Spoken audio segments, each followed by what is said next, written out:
Knowing yourself better is the title of our discussion this weekend. And I basically want to introduce you to temperament. I know that many of you have not yet heard about temperament before, and it's new to you. You're going to be knowing what temperament basically means this weekend and how to identify your own temperament. After this weekend's discussion, you'll be able to confidently say that I think I'm sparky sanguine. I think I'm choleric. I think I'm melancholic. I think I'm phlegmatic. You'll be able to know your temperament. Now, basically, what does temperament mean? Okay, temperaments are traits that you are born with. They are a combination of traits that you inherited from your parents. That because your parents behave certain way, you are more likely going to behave certain way too. So it is inherited. It's a nature you got because of the genes in your body. Okay, it's what you are born with. Okay, so I can say that temperaments are inherited traits. Maybe your father is a very hot-tempered person. Very hot, somebody that has anger issues. If you do not seek the help of the Holy Spirit, you are going to manifest this trait too. Yes, because a lot of the times our temperament is in our nature. Okay, so this weekend I want to help you to discover yourself. What kinds of temperaments are available and which one are yours? There are four basic types of temperaments. We have sanguine, we have choleric, we have melancholic, we have phlegmatic. Those are the four basic types of temperaments that are available. And usually, everyone has two temperaments. One is the basic and major one, while the other one is the secondary one. That means the one that is not really pronounced. Okay, so a person can have a combination of two temperaments, with one being the basic and major one, meaning the one people easily see, the one people know you to be, and the other one is more subtle. Okay, it's not as loud as the basic primary one. Okay, so who is sanguine? When I say your temperament is sanguine, I want to call out some traits that sanguines usually have so that you'll be able to know if you are one or not. A sanguine by temperament is a person who is very friendly, very lively, very warm. Is somebody you can feel relaxed around them. Someone you can be around them and you don't feel small. You don't feel inferior because they are usually very friendly and lively. Okay. They usually take decisions based on feelings more than logic. Sanguines, they are very fun, they are very lively, extroverts and outgoing people who usually make decisions by feelings. Okay, because I'm feeling happy now, I want to call my grandma and say hello to her. Because I'm feeling sad now, I don't want to talk to anybody, I don't want to eat. Most of their decisions are not by logic, it is by how they feel. Okay, sanguines are super extroverts. They like parties. They like going out. When mommy says there's an outing this weekend, they are so excited. They are so happy. They like to go out. They like to mix with people. They are friendly. Okay, they have very outgoing spirits. And also, if you want to know if you are a sanguine, do you love telling stories? Usually, sanguines love telling stories and they exaggerate a lot. They use exaggerations. Something that happened just like this, by the time they are telling the story, they make it look like this. They like to captivate people when they are talking. They want to get people's attention. And so because of it, they try to create interesting pictures and exaggerate a lot when they are talking. They love storytelling. Okay?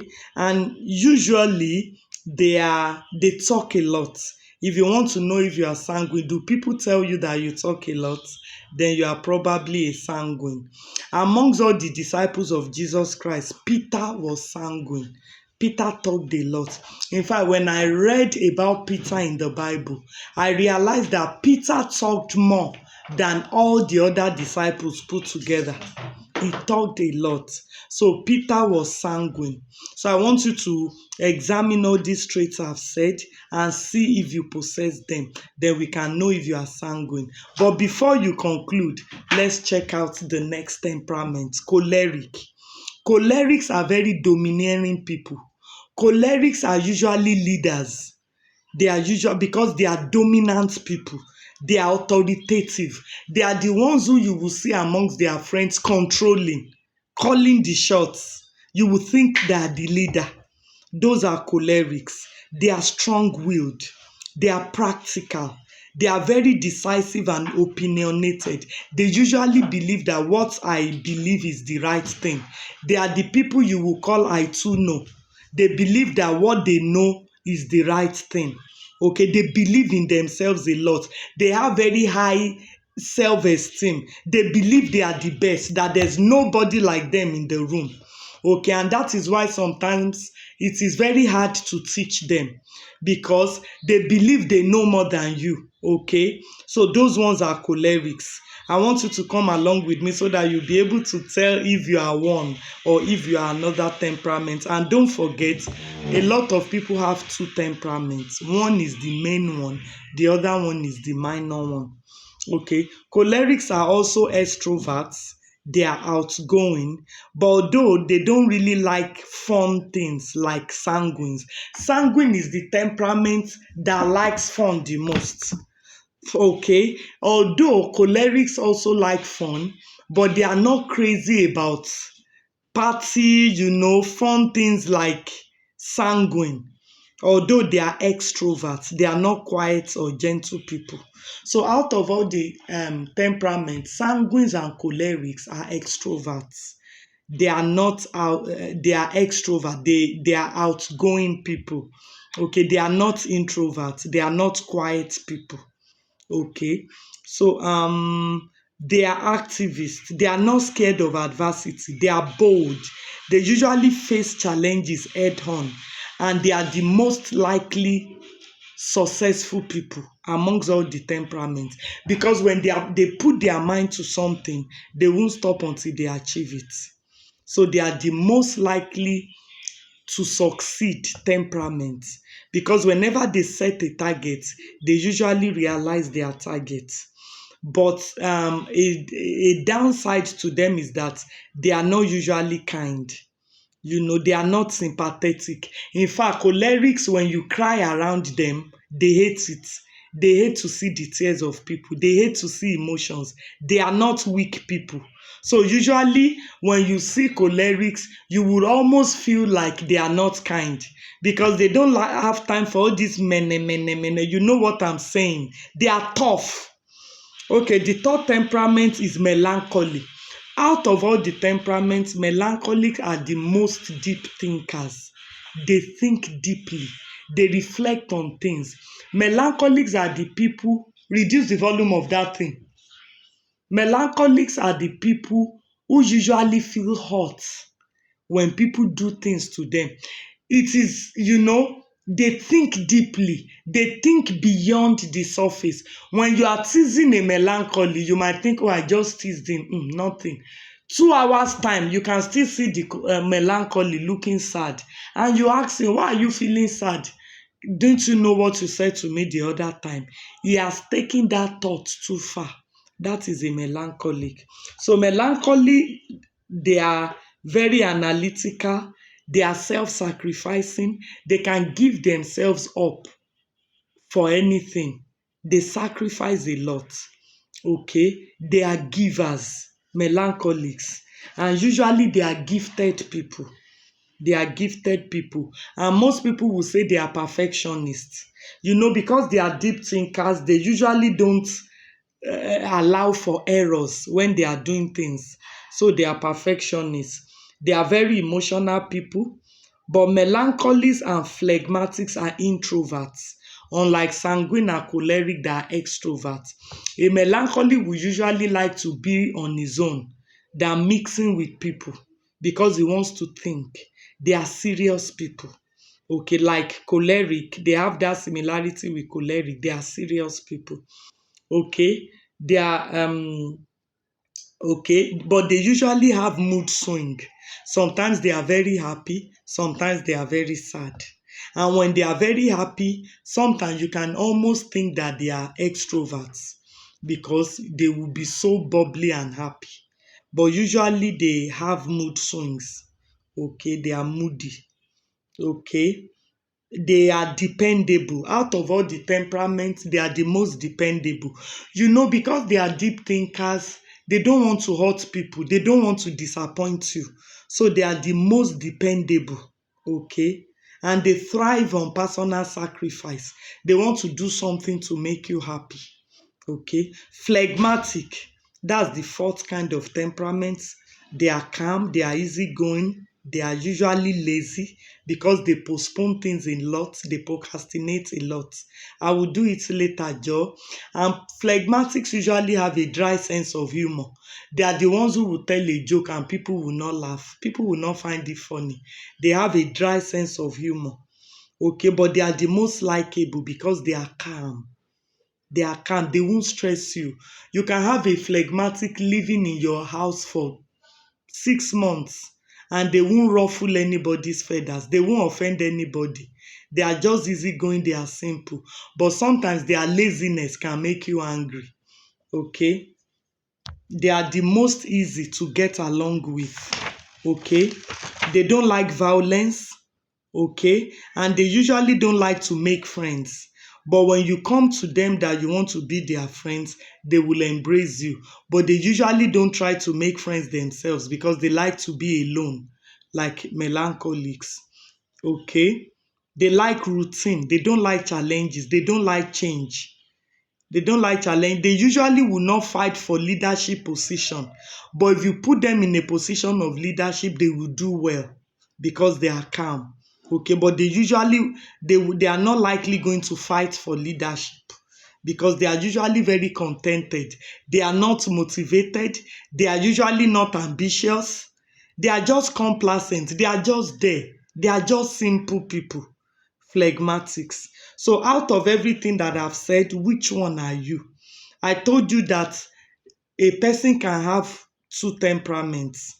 Sanclaw, meaning sanguine and choleric, san male, san phleg, claw san, claw male, claw phleg, meaning choleric phlegmatic, choleric melancholy, choleric sanguine. We also have male san, melancholy sanguine, male claw, male phleg, phleg san, phleg claw, and phleg male.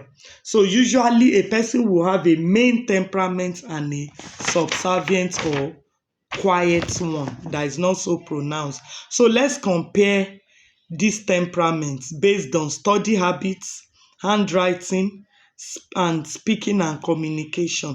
Although there are other bases where we can compare and contrast, but let's just do these three. I'm going to run this topic as a series. So we are still going to have episode 2, maybe sometimes in February or March. But basically today, I want you to be able to identify what temperament you have so that you can say, I think I'm sanguine choleric. I think I'm sanguine phlegmatic. I think I'm phlegmatic sanguine. Things like that. So let's compare their study habits. Usually, melancholics are good students. They enjoy learning because they are deep thinkers. They usually have inquisitive mind. They want to ask questions. Okay, and if they are taught to read, they usually love reading books a lot. Phlegmatics, they are deep thinkers, so they like to read books, novels. They usually have good retentive minds, melancholics. Tumishe, they usually have rich melancholic retentive minds, meaning they can remember things a lot. They don't usually forget things. Melancholics.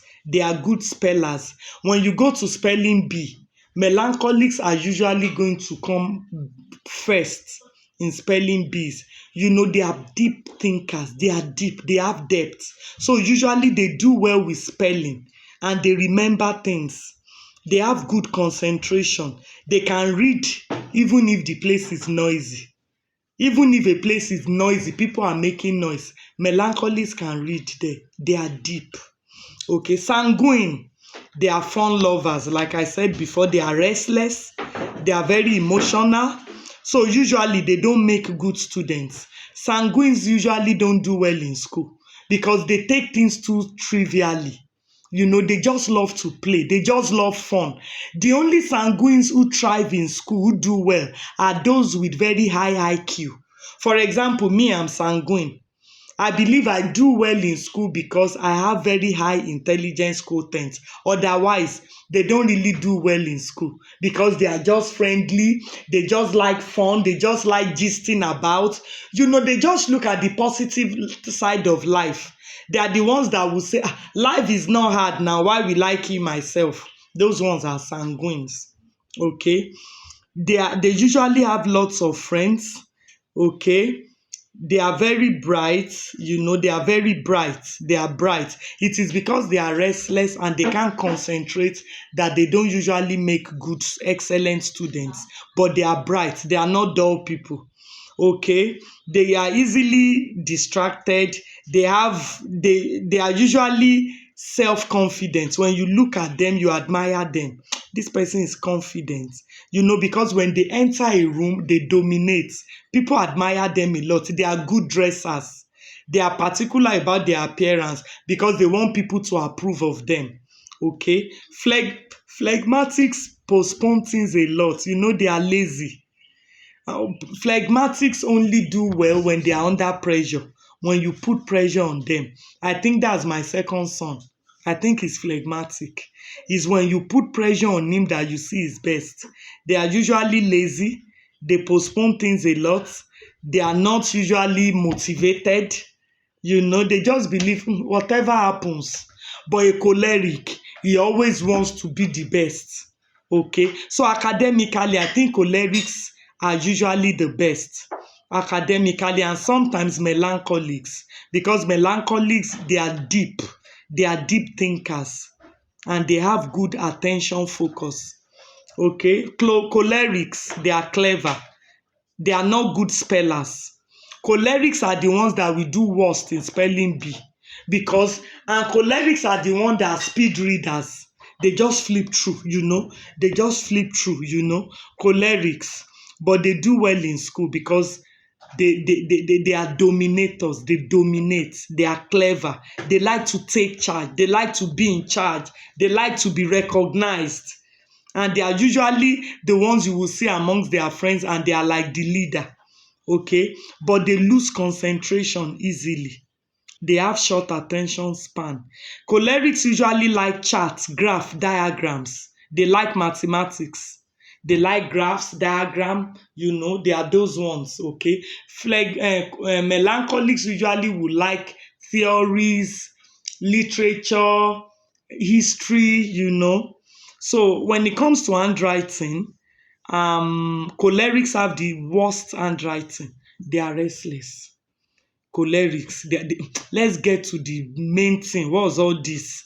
They are the ones you will see jumping words when you are reading their notes. Cholerics, they usually have poor handwriting. Phlegmatics usually have small handwriting but neat. Phlegmatics, they are calm and lazy, so their handwriting is very small and neat. Sanguines, expressive. They have dramatic handwriting, very dramatic, just as they are. Melancholics are unpredictable. Sometimes their handwriting can be very good and sometimes very bad. you know Melancholics. So when it comes to speaking, Sanguines are the most blessed when it comes to speaking. People want to listen to them when they are talking.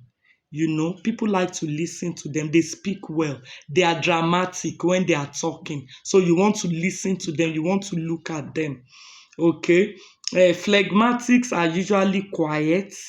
They don't like debates and all of that. Cholerics speak well, but are more precise when they talk. They are not as dramatic as sanguines. Okay. Melancholics, they don't usually talk, but when they talk, their words usually carry weight and depth. Melancholics. So this is episode 1. By all I have said, try to identify your temperament.